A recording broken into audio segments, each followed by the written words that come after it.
स्वाधीन हवा केते वर्ष लगवा मु प्रधानमंत्री हेमी ना हेमी मुझे कहाँ फांसी पाइबी बोले से देश लगे फांसी नहीं पाई चंद्रशेखर आजाद जी चिंता करते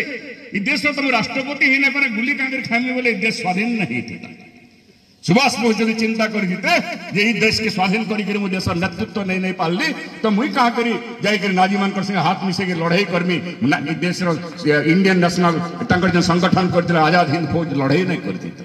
तेणु जेन मैंने रियल संग्रामी जेन मैंने रियल क्रांतिकारी खाली क्रांति संग्राम विप्लव स्लोगान देले नहीं हुए से सब त्याग करवा पड़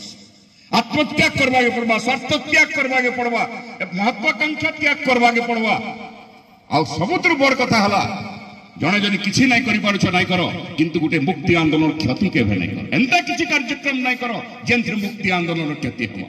आ फिर भी हमें कहूचे गत 29 वर्ष मोर एक्सपीरियंस हला जे कोशल आंदोलन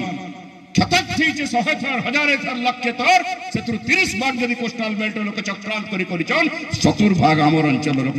भूल महत्वाकांक्षा भूल प्रयास लगे ही सब जिनिस संशोधन खुशी आज समय आसीगला संशोधन करूं गला गोटे सरकार थिला 24 वर्ष धरिक खत्म हो गला से सरकार कहीं लगी जाइछ कोशल माटी जहाँ के अभिशाप देছে से केबे मनुष्य नहीं कारण जते बेले कोविड चली दिला सारा विश्व रे से समय गला सरकार वंदे उत्कल जननी के जबरदस्त संविधान विरोधी